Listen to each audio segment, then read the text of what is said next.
They say there was once a girl who was never allowed to cut her hair, not even once, not when the heat became unbearable, not when children mocked her in the market, not even when the thick black strands dragged across the ground like the tail of a shadow. In a quiet village where no one goes out after sunset, people whispered whenever she passed. Because her hair was not ordinary, it was a promise made long ago, between her mother and something that lived beyond the river shrine. And on the night she finally cut it, the spirits answered. Before this story begins, make sure you like, subscribe, and share, because the story you are about to hear is one many villagers still refuse to speak about after dark. The village of Umuaka rested between thick forests and a silent river that locals feared after sunset. In the mornings, women wrapped in colorful wrappers balanced baskets of pepper and yam on their heads, while smoke from cooking fires rose gently into the sky. Children chased goats through narrow paths. Old men sat beneath the nuku tree, drinking palm wine and telling stories about ancestors and wandering spirits. And every evening, before darkness swallowed the land, mothers called their children indoors. Because in Umuaka, night did not belong to humans, it belonged to other things. Among the villagers lived a girl named Amara. She was 17, quiet, beautiful, and cursed with the longest hair anyone had ever seen. Her hair reached her knees when she was a child. By 16, it reached the ground. Women spent hours helping her wash it at the river. Children followed behind her footprints, laughing nervously. Some called her Nwani Miri, river woman, but Amara hated it. Everywhere she went, people stared. Young men refused to approach her. Girls whispered behind her back. Even during festivals, when maidens braided their hair with beads and cowries, Amara sat alone, because her own hair could never be touched, not braided, not cut, not burned, and most importantly, never allowed to fall into another person's hands.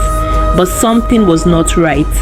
Every night, Amara heard strange sounds coming from her room, soft whispers, like women crying underwater. Sometimes, she woke to find her hair moving across the floor by itself, slowly, like snakes searching for prey. At first, she thought she was dreaming, but that was only the beginning. One evening, while preparing vegetables beside the fire, Amara finally asked her mother the question she had carried her whole life. "Why can I not cut my hair?" The old woman froze. The knife slipped from her hand. For a long moment, only the sound of crickets filled the air. Then her mother whispered carefully, "Because your life is tied to it." Amara frowned. What does that mean? But her mother only shook her head. "There are promises older than you. Do not ask again." That night, Amara overheard her parents arguing. "You should have told her long ago," her father said. "And say what?" The mother replied sharply. "That she was given away before she was born?" Amara's blood turned cold. Given away? She leaned closer to the wall. Then came the words she would never forget. If she cuts that hair, they will come for her. The room fell silent, and outside, something moved beneath her window. Days passed, but Amara could no longer sleep peacefully. Everywhere she went, she noticed people staring strangely at her hair. An old blind woman at the market grabbed her wrist one afternoon and hissed, "They are waiting." Amara pulled away in fear. That same evening, rain clouds swallowed the sky unusually early. As thunder rolled above the village, Amara visited her grandmother, the oldest woman in Umuaka. The old woman listened quietly before sighing deeply. Then she spoke in a trembling voice. "Years ago, your mother could not conceive. She went to the river shrine and begged the spirits for a child." Amara's stomach tightened. The river answered. The grandmother continued, "But spirits never give freely." A cold wind entered hut. The child would belong partly to them, and as long as her sacred hair remained untouched, they could never fully claim her. Amara's heart pounded violently. So, if I caught it, the grandmother looked away. Obu Uzo Onwu. It is the road to death. Lightning flashed outside, and that was when things got worse. The next few weeks became unbearable. Children screamed whenever Amara walked past. Dogs barked endlessly at her shadow.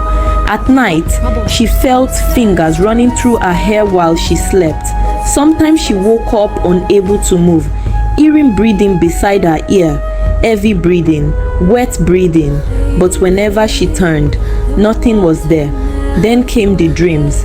She saw a woman standing waist deep in the river, long white eyes, skin pale like ash, hair floating around her like dark smoke.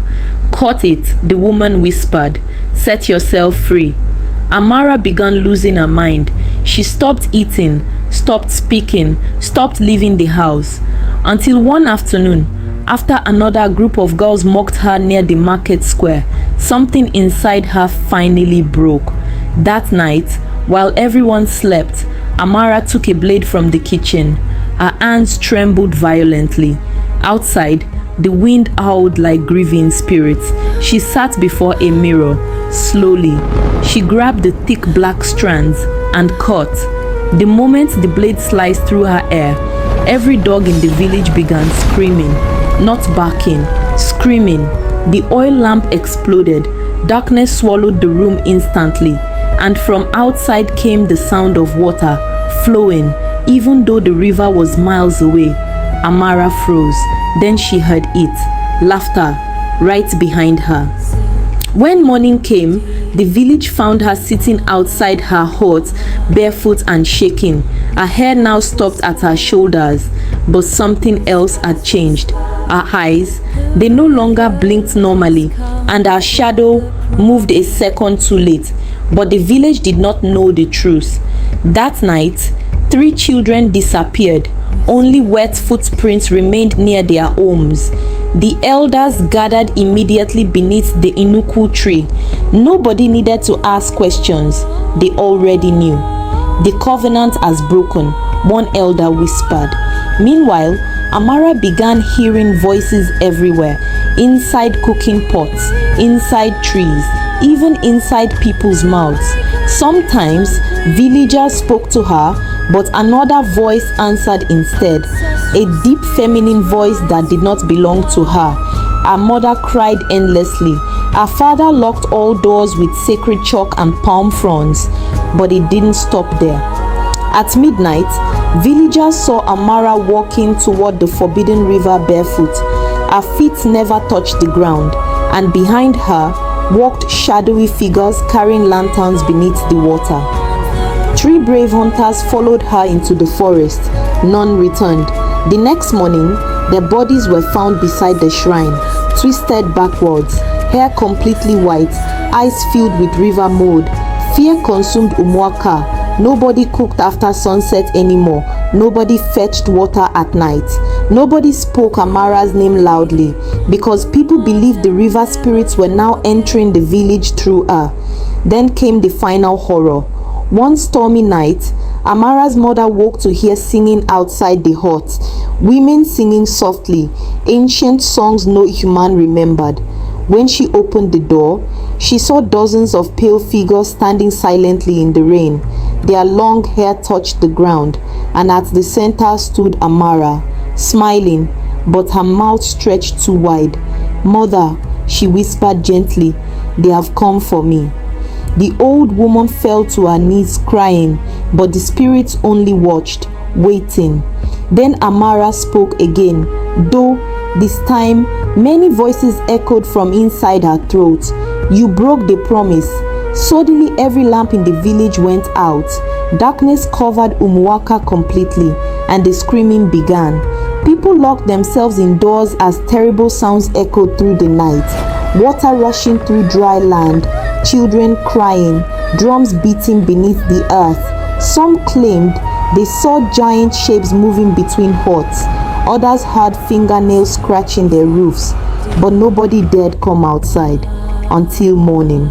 When the sun finally rose, Amara was gone. So were her parents, and near the river shrine, villagers found only three things: a pile of freshly cut black hair, a broken blade, and footprints leading into the water that never came back out. Years passed. The people of Umuaka abandoned the river shrine completely. No one fetched water there anymore. No one farmed nearby. Even travelers avoided the forest after dark. But sometimes, on moonless nights, villagers still hear singing from the river. And if you listen carefully, they say you can hear a girl crying softly beneath the water. Old women warn children even today: never break a promise tied to the spirit world, because some gifts are not blessings, some are chains, and some doors once opened never close. If you enjoyed this story, make sure you subscribe, like, and share before you sleep tonight, because somewhere in the dark forests of Africa, some spirits are still listening.